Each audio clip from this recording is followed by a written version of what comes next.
Tank and Lamont Roach, do you like the fight? I know some people have expressed, they would rather to have seen Gervonta fight someone else like a Shakur or another opponent. But overall, what are your thoughts of the fight? I tell you what, the fact that Lamont Roach is as familiar with Tank Davis as he is, it goes beyond them fighting in the amateurs. They've spent time in camp together. He's been around Tank. He's seen Tank up close and personal, whether he's in the ring with them or not. That matters. When you know a guy's rhythm, when you know their speed, when you know what they're thinking, that changes everything, Saying all this to say that because I know we got a lot of people. It don't matter. When he get hit, he going to sleep.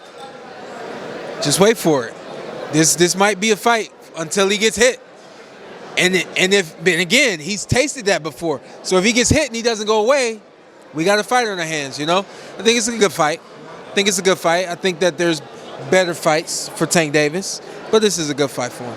Do you think ultimately, as a story, like any Tank fight, like once he touches him, it's lights out? We'll see. Like I said, when you've tasted that before and you know what it feels like and you know what it looks like and all that kind of stuff, it's much different from it being your first time getting hit with that kind of power, your first time seeing that kind of speed and that kind of the overall makeup of a Tank Davis is surprising to most fighters. It won't be surprising to Lamont Roach. And Lamont is a DMV fighter himself, which means he got that dog, It's going to be a good fight. Better fight, do you think, than the Frank Martin? Better fight than most people expect it to be. Okay. Yeah. You think it goes out 12? We'll see. You got an inkling? I don't. You don't? I don't. Damn, okay. Now you got me thinking okay, maybe it is going to be better than. That's what I do. Yeah. Benavidez and Morel. How intriguing of a fight is that one? That's 50-50 right there. If anything, 55-45 for Benavidez. Yeah. I love David versus David. I love everything about the fight. The thing I feel that Benavidez has over Morel is experience, is true strength. Both of those guys are big guys, but I think Benavidez is more of the natural 175-pounder. Yeah, Morel's such a high-level technical fighter, but Jose mentioned what you just mentioned, they feel like the experience is going to eventually show through. I don't know, take me into that, how experience can trump, talent and technicality like that. You know what? The thing that I know for this fight, when you are in a competitive fight that's going to go 12 rounds, of course you're prepared for the 12, but when you have had that experience of having resistant at different points in the fight, it's nothing new to you. Morel has not had resistance. His fight with Hot Rod, that was a different kind of resistance. That was the resistance of somebody staying away from you, you know what I mean? And him not being able to catch up to him. With Benavidez can bang with them. He's just as fast. He can box with them. And that sort of resistance, it plays a mental game with you, and it becomes a roller coaster ride. David's been on that ride. Morel hasn't. Well, let me say, Benavidez has been on that ride. Morel hasn't. So based on that, if push comes to shove, if you had to pick someone, or at least on paper favor someone, you would favor Benavidez then? I'm favoring Benavidez, yeah. Do you think it's a performance like we saw against maybe Andrade, where or actually any... I don't know. Where he overwhelms them? I don't know. Yeah. I really don't know. This one, I could see 8-9 rounds before something like that could happen to Morel. Because Morel's bigger than everybody else. He's taller than everybody else. He's fast, just as fast as everybody else. Probably stronger than everybody else. So, I mean, the resistance on both ends it's a beautiful fight. Have you ever seen Morel's fist in person? Dude, the guy has bear claws. Yeah. Yeah, man. He's freakishly just long, long reach. It's such a risky fight. I commend David for taking that fight. But when I look at it from the business sense, I think of that's a high risk, low reward fight. Here's my new thing. Yeah. Once you fought yourself into that position, you stay in that position until you fight yourself out of that position. Okay? Yeah. Once you fight yourself into world championship contention, you are a world championship caliber fighter. What pulls you out of that is a bad performance. What pulls you out of that is getting knocked out, getting hurt. Once you're world championship level, you're there. Look at the Chiefs. Look at the Ravens. Look at the Warriors. Look at, all those teams. They get there every year because that's who they are. You know what I mean? What do we see? If some of those teams lose their personnel, they're not that same team. So the same thing in boxing. If you lose some of your esteem, some of who you are, that's what pulls you out of world championship level. So I don't give a damn about the risk. This is risk for both guys, and both guys deserve a big fight after that, especially if they put on the prime performance that I expect them to put on. No, I agree with you 1,000%. Scar on boxing. Yeah. No, it is. It's the matchmaking, the safe matchmaking. That's the scar. Or like the scar on boxing is this belief that if I lose at the top level, I have to go down the ladder. You don't. It's how you lose. It's how you lose. Yeah. And let's not focus on losing. Let's focus on my performance. If my performance isn't what it should be, then that's when I go down. But if I'm performing, stay up there and keep going. No, I feel like there's a change. There's been a change the last year where it's no easy fights anymore. Like you're seeing that they're not. Let me word this the right way. We're seeing a change amongst the younger fighters that are wanting to challenge themselves and put themselves where maybe 5 years ago people would have not liked to have put themselves in that position. Yeah, I feel like Teofimo was kind of the first to start that sort of start that trend, for the sake of words. Keep going. Keep going. I don't think that fighters are in their prime when they're 28, 29, 30. I think that fighters are in their prime when they're 33, 35.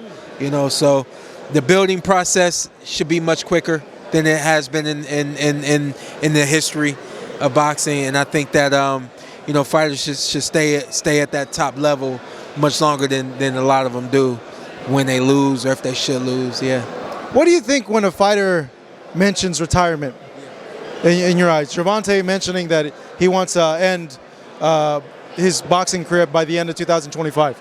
Listen, man, life is about planning. And if anything, consider that a part of his plan. He knows what he wants to do, and he knows what he's trying to do before he gets out of here. At the same time, like Terrence, for instance, I don't talk to Terrence about retirement. He'll ask me sometimes like how you feel, how is that kind of stuff. I try not to be overly excited about it. I'm excited as heck to be retired. But when it comes to Terrence, it's my boy. What I can is put bugs in his ear, in his head about wanting to be retired, because I know once the closer you get to wanting to be there, the closer you are to there and further away from actual competition. So Tank, while he mentioned being retired, he also seems like he's got a plan before retirement, which I appreciate. Yeah, this will be my last one for you, Shawn. A lot of people, though, if you're an opponent and you hear your other opponent saying that, what does that make you feel? Is that kind of like a bad omen in a way, or? I don't know. I think for me, in my fight with Terrence, it was definitely a roller coaster ride of emotions, all the way up, even in the fight. And I definitely at one point hit a wall, and he caught me when I hit that wall, and that's kind of just how it ended up going. But I don't know if he knew, if he had known before the fight that I was going to retire. I don't know if that would have changed anything for him. I don't know. Yeah, Lamont saying it's a mistake for Tank to even be saying that stuff. I think so. Yeah, because of what I said. When you look at retirement, I think you start to inch your way there, and it becomes, for some of us, a process where you're doing it daily, and you're having to pull yourself back, for the sake of words, So, I don't know. That's a to each his own kind of thing, I think. Yeah. The heavyweight rematch, Usyk and Fury. I know you're gonna do a very detailed breakdown that you alluded to me. I know you're gonna like it, but for the people out there that are maybe not sure how it's going to play out, if it's going to play out much like the first one, what do you think? Hey, shout out to my boy Chris Algieri. He uses this expression all the time, and I don't think he said this about Fury, but he may have. But I'm going to use his expression. I think it's Tyson Fury's fight to lose. And what I mean by that, what we could see in the first fight, he was bigger, he was stronger, he was sharper from the outside, a lot of things than Usyk. I think he had a moment where he got complacent, and he paid for it by losing the fight. You know, he lost the whole second half of the fight, including the knockdown, of course. So I think it's his fight to lose. What I mean by that is I think that he's going to come in the ring with everything he had in the first fight, and I think he's going to be a little bit more focused than he was in the first fight. That moment doesn't happen in the first fight. I don't think that tide changes. And so I don't think that moment will happen in this second fight. However, the thing I cannot ignore is two things. The greatness of Alexander Usyk and the wars and the mileage on Tyson Fury. So while I think that, again, it's Tyson's fight to lose, and I think he's bigger, he's longer, he's sharper. The list goes on. That mileage is something that we can't measure, and the greatness of Alexander Usyk, we can't measure that either. So I think the first fight we knew was 50-50. It really was a 50-50 fight. Same thing with the second one, but I'm willing to bet that Tyson Fury wins this one. Yeah. So the first fight, people were saying, Fury's too big, he's too long, he's gonna wear down an Usyk that's been struggling. When you say struggling, not he's winning the fights, but he's getting touched more as opposed to the other weight class. Yeah, Usyk. And people were saying like maybe struggling is the wrong word. Maybe it's costing him more to be at heavyweight, and he's getting more damage because these guys are bigger now. Like, what's the expression that we use? You got to take one to give one. Yeah. So like that's kind of the thing for Usyk, because he's a smaller heavyweight. He takes one, but he gives 3 and 4. He takes one and he gives 3, 4, 5. Then he goes a while without taking one. You're right. He does here and there get caught, but I mean, it's part of the game. That's number one. And then number two, again, he's a smaller guy in the weight class, so he's kind of had to put his neck out there a little bit more. Is he any different than when you fought him in the amateurs? What? I want to see the film. You don't remember? Of course I do, but yeah. I mean, we did 4 2-minute rounds. It's not much to measure. He was great. He had a amateur Olympic style when we boxed. He was a very thin, 165-pound, about 6 foot southpaw. So I like to tell a story. It was close the whole way. We were point system. You know what I mean? Just so much different. But I did catch him with a big right hand in the last round, and I think that's ultimately what won me the fight. So, Shawn, you're the undisputed champ. I'm not. That guy is great, man. He is great. Okay, given that, then, do you think the winner just overall right now at this point won't have any issues with the third fight? Like, do you see it building into a third fight regardless of what happens in the second?